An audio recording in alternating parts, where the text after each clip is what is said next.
بسم الله الرحمن الرحيم الحمد لله رب العالمين والعاقبة للمتقين ولا عدوان إلا على الظالمين والصلاة والسلام الأتمان الأكملان على محمد خاتم النبيين محمد وعلى آله وصحبه الغر الميامين ومن تبعهم وتابعيهم بإحسان إلى يوم الدين أما بعد. البلاغۃ الواضحہ کے اندر پچھلے ہفتے پہلا درس لیا جا چکا ہے اور اب وہیں سے انشاءاللہ ہم لوگ آگے درس جاری رکھیں گے، اور میری خواہش ہوگی کہ آپ لوگوں میں سے کوئی عبارت خوانی کرے تاکہ اسی کے مطابق پھر گفتگو آگے بڑھائی جا سکے۔ کون پڑھے گا؟ اور جو بھی پڑھے گا وہ یہ ذہن میں رکھے کہ پڑھنا یہ ایک پلس پوائنٹ ہے اور اس کا اعتبار رکھا جائے گا آگے کی کارکردگی میں۔ کون پڑھنا چاہے گا؟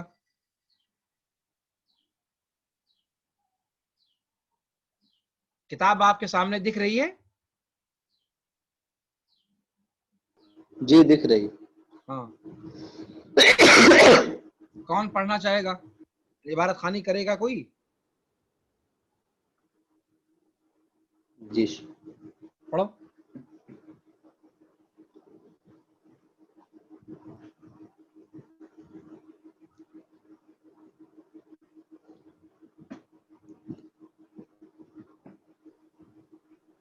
پڑھو شیخ۔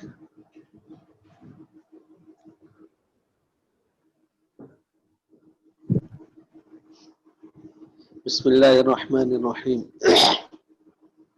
وإنما تكون الكلمة كذلك إذا كانت مألوفة الاستعمال بين النابهين من الكتاب والشعراء لأنها لم تتداولها ألسنتهم من الكتاب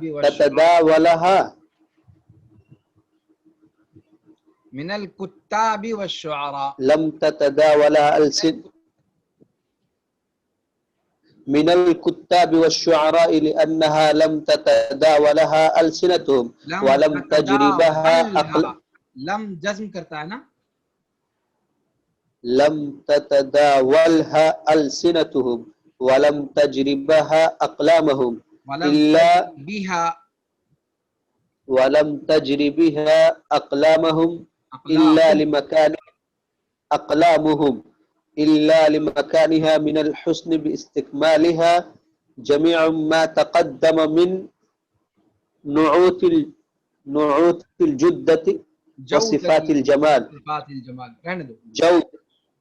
جودت۔ کہتے ہیں مصنف رحمہ اللہ، اس سے پہلے گفتگو گزر چکی ہے کہ کوئی بھی کلمہ فصیح کب ہوتا ہے۔ ٹھیک ہے مشائخ، اس سے پہلے کے درس میں یہ بات آئی تھی۔ کلمہ فصیح کب ہوتا ہے، فصاحت کا لغوی معنی کیا ہے، اور کلمہ فصیح کب ہوتا ہے یا کلام الفصیح کسے کہتے ہیں، اور اس کے بعد یہ کہ کلام الفصیح کے لیے ہر لفظ کا ضروری ہے کہ وہ کیا ہو، قیاس صرفی کے مطابق ہو، اپنا معنی اس کا واضح ہو اور شعری ہو اور سلاست اس کے اندر ہو۔ لیکن اب یہ سوال یہاں سے پیدا ہوتا ہے، یہ طریقہ بتلا رہے ہیں کہ کیسے سمجھا جائے کہ کوئی کلمہ اس صفت پر ہے۔ ٹھیک ہے مشاہد؟ تو کہہ رہے ہیں کہ وَإِنَّمَا تَكُونُ الْكَلِمَةُ كَذَلِكَ، کلمہ اس صفت پر تب ہوتا ہے اذا كانت مألوفة الاستعمال بين النابهين من الكتاب والشعراء، جب مشہور ادیبوں اور شعراء کے درمیان وہ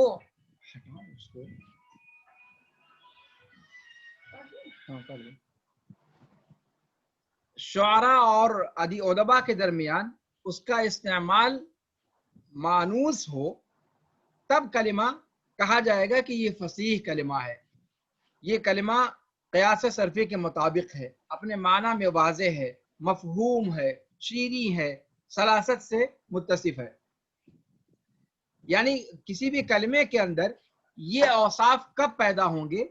جب وہ کلمہ اس زبان کے ادبا اور شعراء کے درمیان مأنوس ہو، اس طور پر کہ وہ سبھی لوگ اس کو بکثرت استعمال میں لاتے ہوں.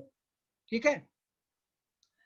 اچھا، تو یہ مانوس ہونا ان لوگوں کے درمیان اس کلمے کا، کہہ رہے کہ یہ کیوں دلیل ہے اس کے فصیح ہونے پر؟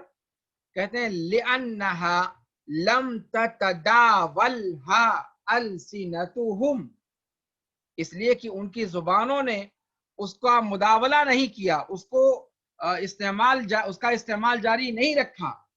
وَلَمْ تَجْرِ بِهَا أَقْلَامُهُمْ جرا یجری، اور ان کے قلموں پر وہ لفظ بار بار جاری نہیں ہوا مگر اس کی اس خوبصورتی کی وجہ سے جو اس کے اندر ہے. إِلَّا لِمَكَانِهَا مِنَ الْحُسْنِ، مگر اس کلمے کے حسن و جمال کے مقام پر فائز ہونے کی وجہ سے. بِاسْتِكْمَالِهَا، اس کے پورا کر لینے کی وجہ سے. جَمِيعَ مَا تَقَدَّمَ، وہ تمام صفتیں جو گزر چکی ہیں.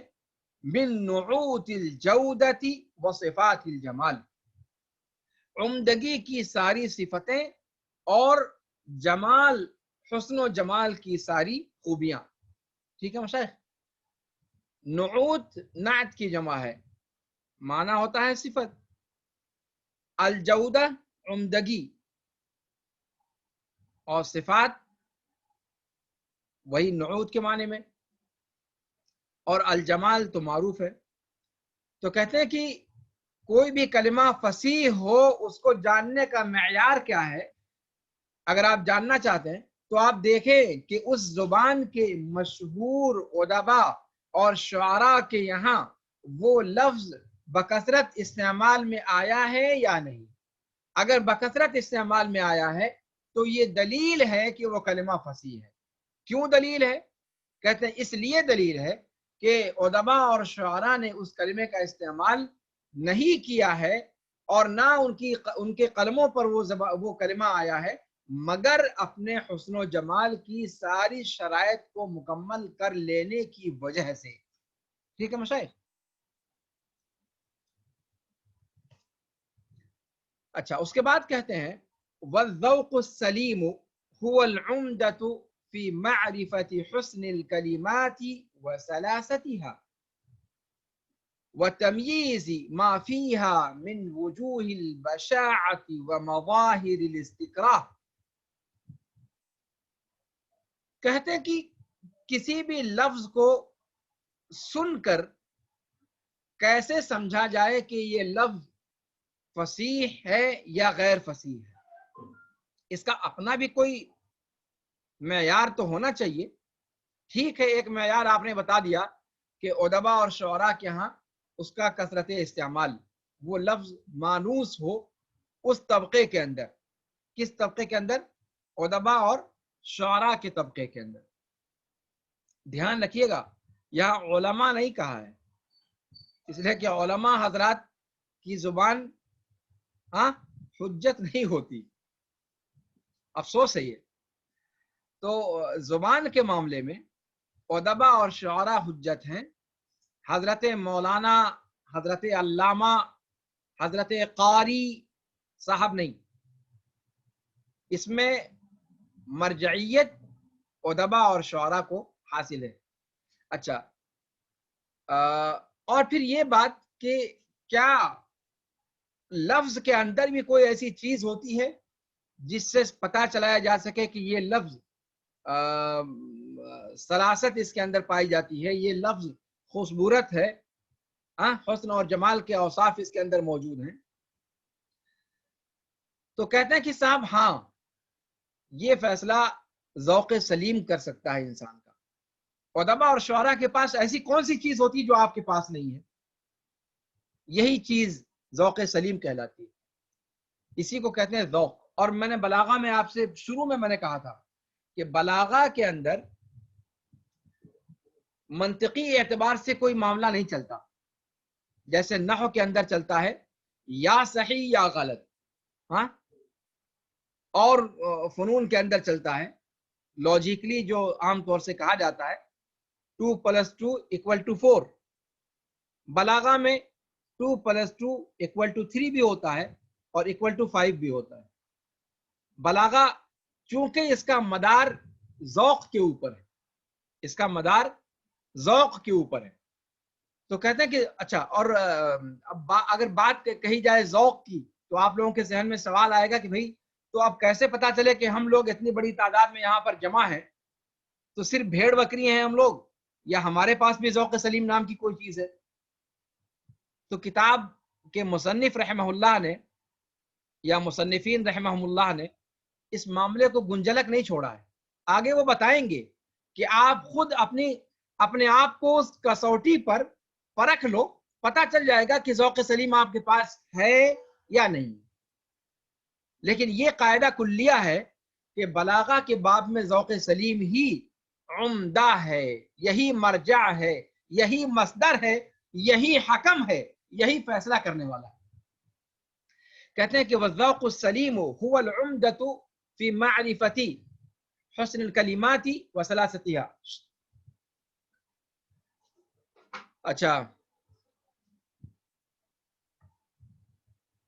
کیا کہا کہ ذوق سلیم ہی عمدہ ہے، یعنی مرجعیت ہے، معتبر ہے کلمات کے حسن کو پہچاننے میں اور اس کی سلاست کو جاننے کے لیے، اور جو ان کلمات کے اندر بشاعت کے وجوہ موجود ہے، یعنی اس کی بد شکلی یا اس کے اندر استکراہ کے جو مظاہر پائے جاتے ہیں، ناپسندیدگی کے جو ناپسندیدگی یا بدصورتی کے جو اسباب ہیں یا جو وجوہ ہیں، ان کے درمیان تمیز کرنے، کسی بھی کلمے کے تعلق سے ان کلمات کے حسن کو اور ان کے سلاست کو اور ان کے بعض دوسرے کلمات کے اندر ان کی بدصورتی اور ان کے اندر زور زبردستی کے عنصر کو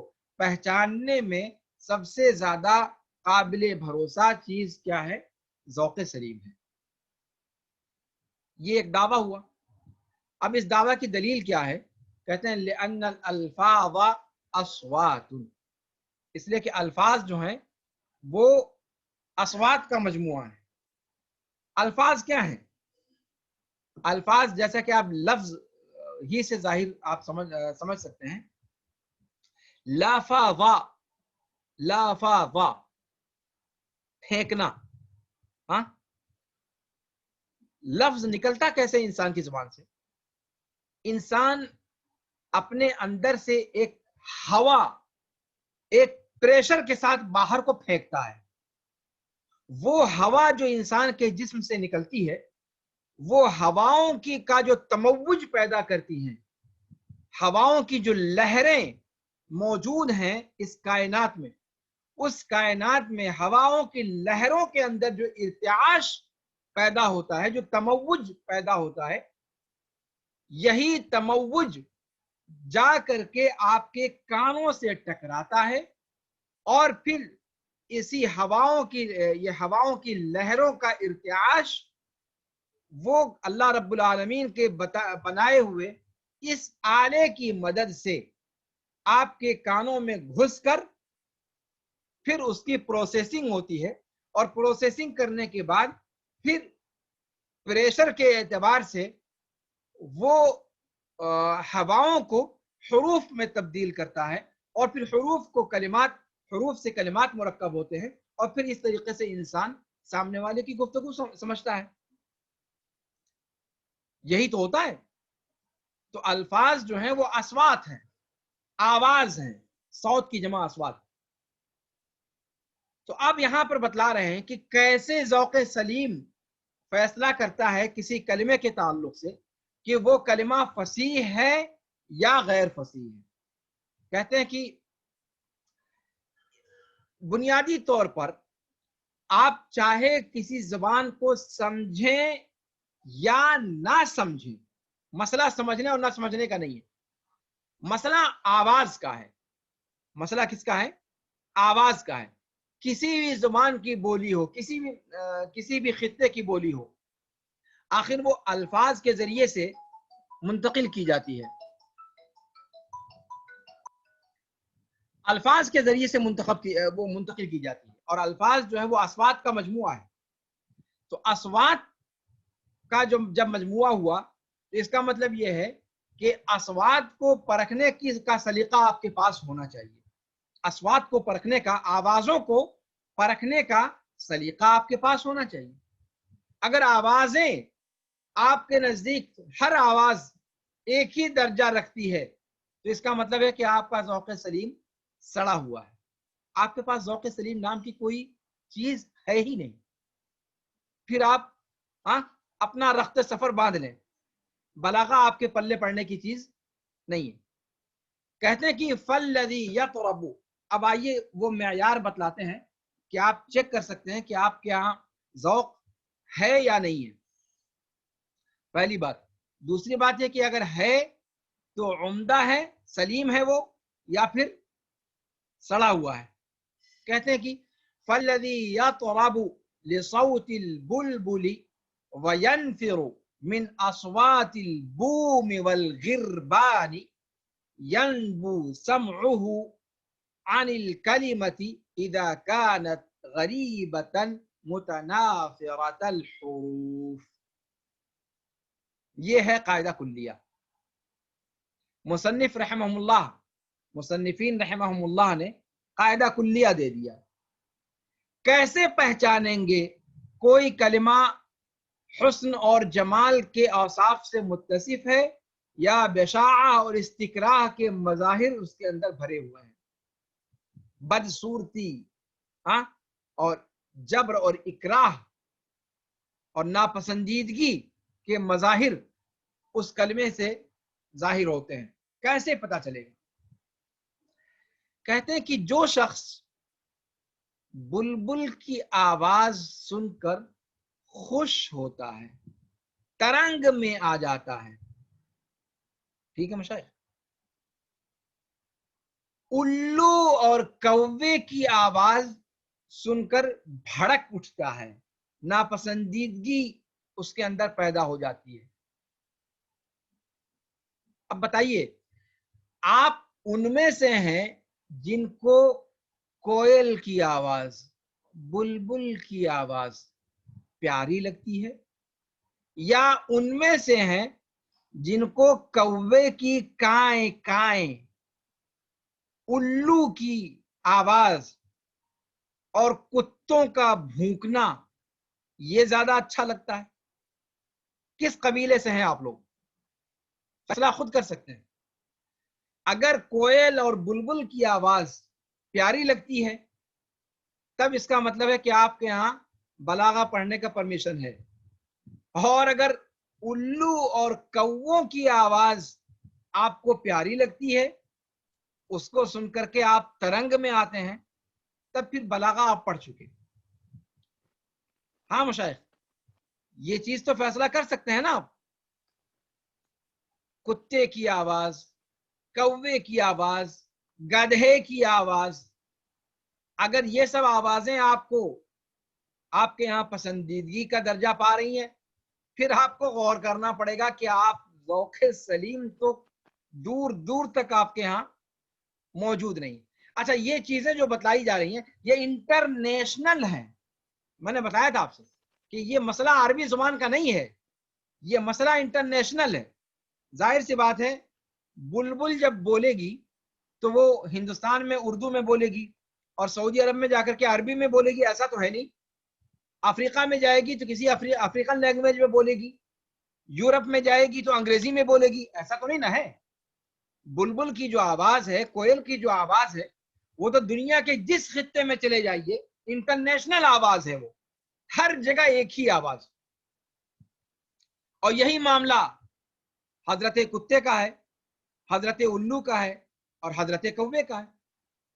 دنیا میں جہاں چلا جائے, کمبخت مارا, عرب میں جا کر کے بھی وہ اپنی بھاشا نہیں بھولتا. وہ اپنی بھاشا نہیں بھولتا, انٹرنیشنل لینگویج اس کی ہے. اچھا، اور یہ زبانیں انٹرنیشنل پیمانے پر سمجھی بھی جا سکتی ہیں. دنیا کے کسی خطے کا انسان ہو، چاہے افریقے کا ہو، چاہے یورپ کا ہو، چاہے دنیا کا کنارہ قطب شمالی اور قطب جنوبی کا رہنے والا انسان، بطور انسان اگر الو اور کوے کی آواز اسے اچھی لگتی ہے اور بلبل اور کوئل کی آواز اسے پسند نہیں آتی، تو اس کا مطلب ہے کہ اس کے پاس ذوق سلیم نہیں ہے. ٹھیک ہے مشاہد؟ ایسا پیمانہ دے دیا مصنفین نے آپ کو کہ اس میں آپ عربی اور اردو اور فارسی کا مسئلہ ہی نہ پیدا کر سکیں. کہتے ہیں کہ الفاظ اصوات کا مجموعہ ہے، آوازوں کا مجموعہ ہے الفاظ جو ہم بولتے ہیں. اب اگر آوازوں کو پہچاننے کا سلیقہ آپ کے پاس ہے اور کوئل کی آواز، بلبل کی آواز، یہ آوازیں آپ کو سندر لگتی ہیں، بہتر لگتی ہیں، سننے میں بھاتی ہیں آپ کو، اور کوے کی آواز اور الو کی آواز آپ کے اندر ناپسندیدگی کا عنصر پیدا کرتی ہیں، تو اطمینان رکھیے آپ ذوق سلیم آپ کے اندر اللہ رب العالمین نے عطا فرمایا. ٹھیک ہے. اس کے بعد کہتے ہیں کہ جس کے پاس اس قسم کا ذوق ہو کہ بلبل کی آواز اسے اچھی لگتی ہو اور الو اور کوے کی آواز سے اس کو اس کی آواز کو الو اور کووں کی آواز کو وہ ناپسند کرتا ہو، کہتے ہیں ایسے شخص کے کان ناپسند کریں گے ایسے کلمے کو جس کے اندر کلمہ غربت کی صفت سے متصف ہو، غریب کلمہ ہو، مشکل لفظ ہو، یا اس کے حروف آپس میں ایک دوسرے سے دست بگری، متنافرۃ الحروف. اصل میں حروف کا جو مسئلہ ہے وہ بالکل انسانوں کا مسئلہ ہے، بالکل انسانوں کا مسئلہ ہے. جیسے ایک فیملی کے اندر باپ ہوتا ہے، ماں ہوتی ہے، بھائی ہوتے ہیں، بہن ہوتی ہیں، پھر کزنس ہوتے ہیں، پھر اس کے بعد قبیلے کے دوسرے لوگ ہوتے ہیں، پھر گاؤں سماج کے لوگ ہوتے ہیں، پھر ملک کے لوگ، صوبے کے لوگ ہوتے ہیں، پھر ملک کے لوگ ہوتے ہیں، پھر اس کے بعد بر اعظم کے لوگ ہوتے ہیں. جس طرح سے انسانوں میں رشتہ داریاں ہوتی ہیں ایسے کلمات کے اندر بھی رشتہ داریاں ہوتی ہیں، اور یہی رشتہ داریاں آپ کو بلاغہ سکھلائے گا ان کو پہچاننا. ٹھیک ہے مشاہد؟ جس طرح انسانوں میں دوست اور دشمن ہوتے ہیں ایسے ہی حروفوں کے اندر دوستی اور دشمنی ہوتی ہے. بعض حروف آپس میں اتنی زیادہ دشمنی ان کی ہوتی ہے کہ وہ آپس میں سلام کرنا کبھی گوارا کر ہی نہیں سکتے. ازلی دشمنی ہے، کبھی نہیں ایک دوسرے سے اکٹھا ہو کر بغل گیر ہو نہیں سکتے کبھی بھی. اور بعض حروف ایسے ہیں جن سے اچھا خاصا یارانہ ہے. ٹھیک ہے مشاہد؟ تو الفاظ اور کلمات کے درمیان کی اس رشتہ داری کو، اس تعلق کو سمجھنا ہوگا آپ کو. متنافرۃ الحروف، تنافر حروف اصل میں بلاغہ کی ایک اصطلاح ہے جو آپ لوگوں نے دروس البلاغہ کے اندر بھی پڑھا ہوگا. جس اصطلاح کو تنافر حروف کسے کہتے ہیں؟ ہامش میں دیکھ لیں آپ، نیچے اس کی تعریف کی ہوئی ہے. تنافر حروف کہتے ہیں ایک کلمے کے اندر، لفظ کے اندر ایک صفت ہوتی ہے جو اس لفظ کی کو کانوں پر بوجھا دیتی ہے اور زبان سے اس کی ادائیگی دشوار کر دیتی ہے. تنافر حروف کیا کہتے ہیں؟ تنافر حروف ایک صفت ہے جو اگر لفظ کے اندر پائی جائے تو کانوں پر اس کا سننا دشوار ہو جاتا ہے، بوجھل ہو جاتا ہے، اور زبان سے اس کی ادائیگی دشوار ہو جاتی ہے.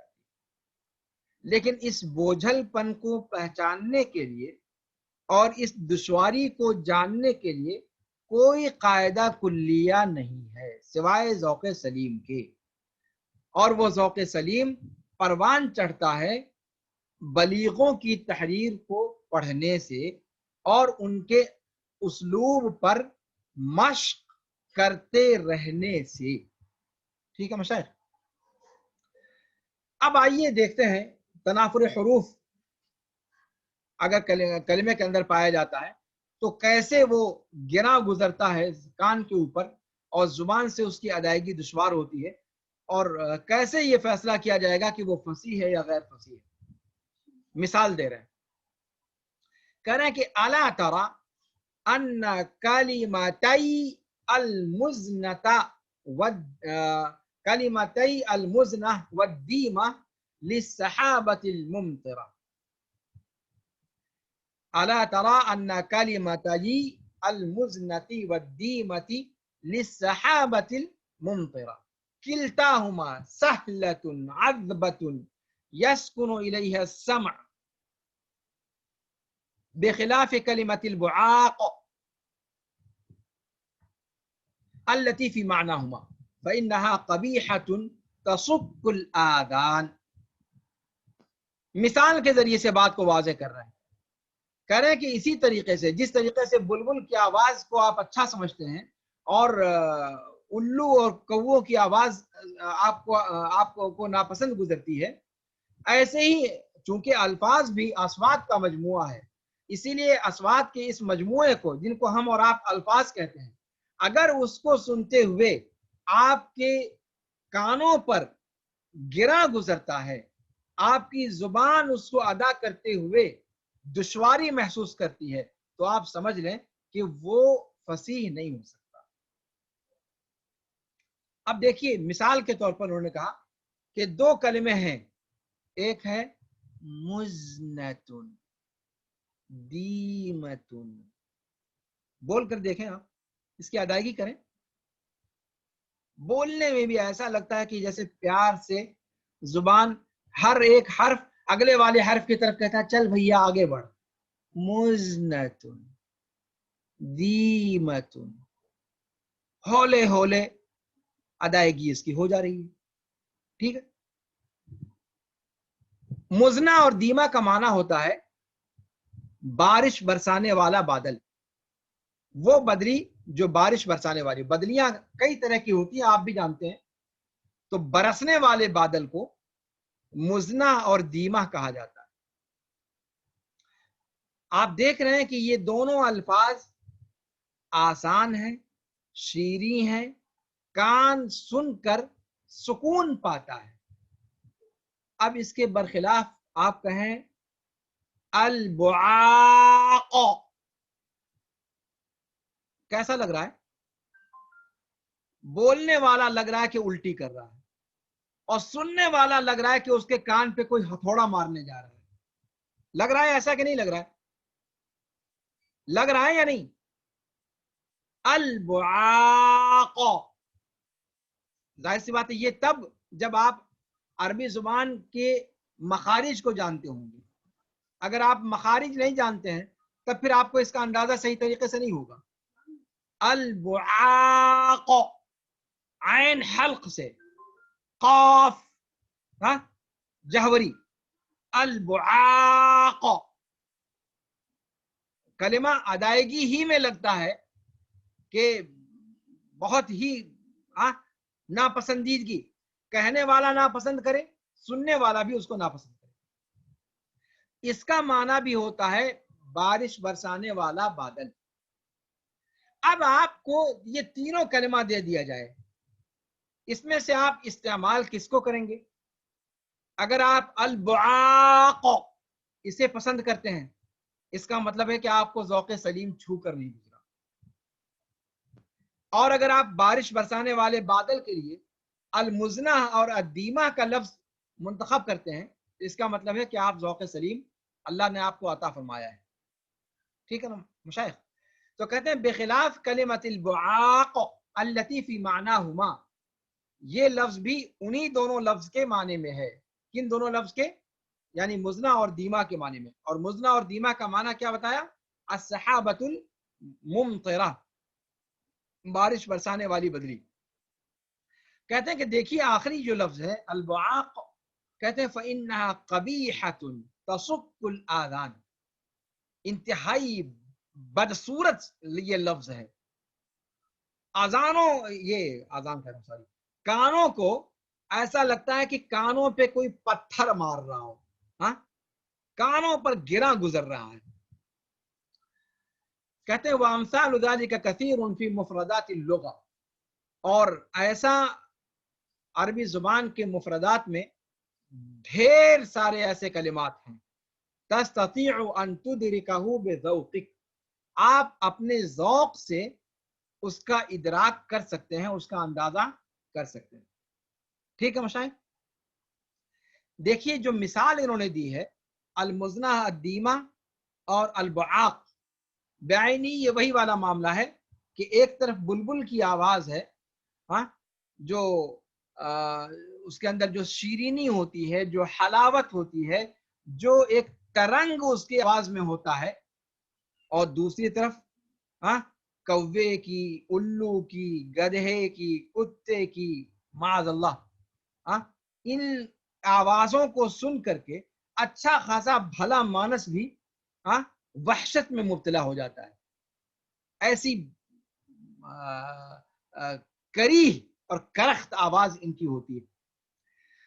ایسے ہی الفاظ کا معاملہ بھی ہے، چونکہ یہ بھی آواز کا مجموعہ ہے، اس لیے جو آوازیں آپ کو بہتر لگتی ہیں، شیریں لگتی ہیں، سلاست سے بھرپور لگتی ہیں، وہ الفاظ، جس طرح سے بلبل کی آواز اچھی لگنے پر آپ کو کہا کہ وہ کیا ہے، ذوق سلیم کی علامت ہے، تو یہ الفاظ بھی گویا فصیح مانے جائیں گے. اور اسی کے برخلاف وہ الفاظ، وہ اصوات کا مجموعہ الفاظ جو آپ کے کانوں میں آ کر ایسا لگے کہ آپ کے کانوں میں کوئی ہتھوڑا ٹھوک رہا ہے، بولتے ہوئے زبان کو، اس لفظ کو ادا کرتے ہوئے دسیوں اسپیڈ بریکر لگ جائیں، سمجھ جائیے کہ وہ کلمہ فصیح ہو ہی نہیں سکتا.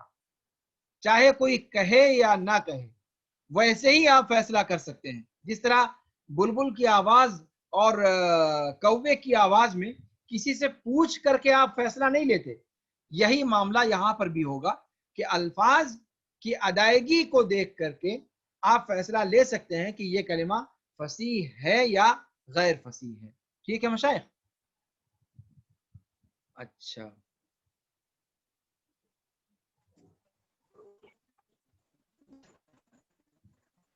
اب اس کے بعد صفحہ نمبر 6 پر یہ بتلائیں گے کہ فصاحت ترکیب کے لیے کیا شرطیں لگائی جاتی ہیں.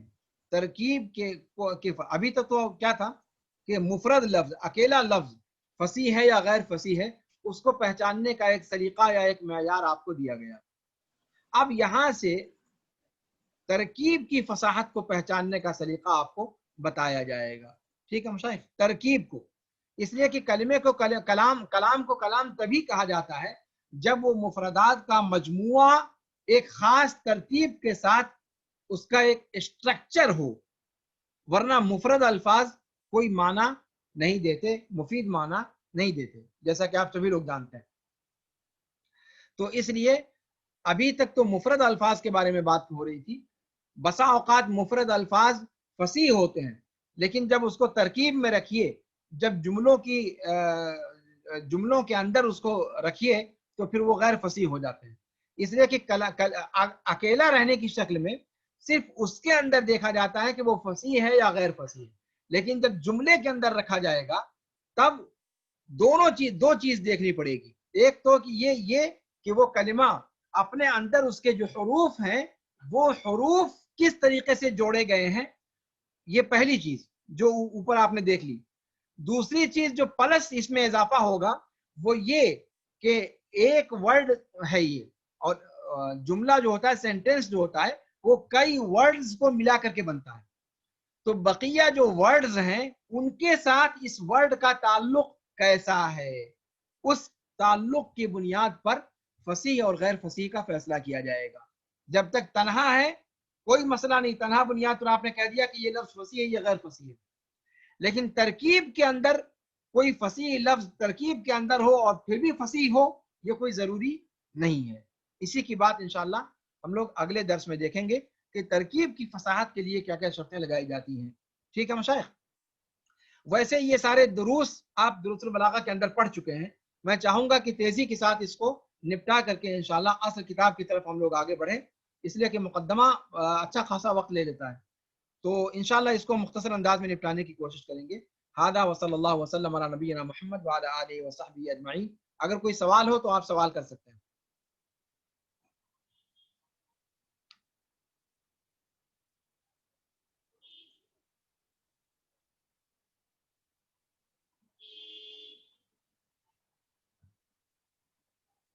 کوئی سوال ہے آپ لوگوں کا؟